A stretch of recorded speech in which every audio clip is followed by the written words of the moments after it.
Hi friends, ഇത് നമ്മൾ വീണ്ടും ഒരു തട്ടിക്കൂട്ട് ഐറ്റമായിട്ടാണ് വന്നിരിക്കുന്നത്. കണ്ടാ, പിച്ചാത്തി വരുന്നു, പഴം വെട്ടുന്നു, നുറുക്കുന്നു. ഒരു സ്നാക്സ് റെസിപ്പി ആട്ടോ. സിമ്പിളായിട്ടുള്ള ഒരു സ്നാക്സ് റെസിപ്പിയാണ്. വീട്ടിലുള്ളവരെ ചെറിയ ഐറ്റം കൊണ്ട് കുഞ്ഞുങ്ങൾക്കൊക്കെ ഈവനിങ് വരുമ്പോഴേക്കും ഉണ്ടാക്കി കൊടുക്കാൻ പറ്റിയ റെസിപ്പി. ഇത്തിരി നെയ്യും പഴവും ഇത്തിരി തേങ്ങയും പഞ്ചസാരയൊക്കെ ആവശ്യമുള്ളൂ. പിന്നെ അലങ്കോല പരിപാടിക്കായിട്ട് ലേശം ഡ്രൈ ഫ്രൂട്ട്സോ നട്ട്സോ എന്തെങ്കിലുമൊക്കെ ഉണ്ടെങ്കിൽ ആഡ് ചെയ്യാം. കുറച്ചുകൂടെ ടേസ്റ്റ് ആയിരിക്കും. ഞാൻ എടുത്ത് തേങ്ങയും നെയ്യും പഞ്ചസാരയും പഴവും മാത്രമേ ആഡ് ചെയ്തിട്ടുള്ളൂ. എനിക്ക് ഏലക്ക ഫ്ലേവർ ഇഷ്ടമില്ലാത്തതുകൊണ്ട് അത് ആഡ് ചെയ്തിട്ടില്ല. നിങ്ങൾക്ക് ഏലക്കയുടെ ഫ്ലേവറും ഒക്കെ ഇഷ്ടമാണെന്നുണ്ടെങ്കിൽ അതും കൂടെ ആഡ് ചെയ്താൽ കുറച്ചുകൂടെ ബെറ്റർ ആയിരിക്കും.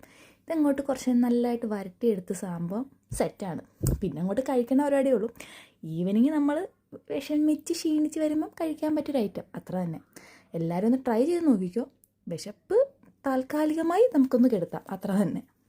നല്ല സാധനം കേട്ടോ. പിന്നെ ഈ സെർവ് ചെയ്യുന്നതും ഒന്നും നോക്കണ്ട. എനിക്ക് വിശന്ന് ഉണ്ടാരും തുടങ്ങി വന്ന സമയത്ത് ഞാൻ ഉണ്ടാക്കി കഴിച്ചാട്ടോ. അപ്പോൾ ഓക്കെ, ബൈ.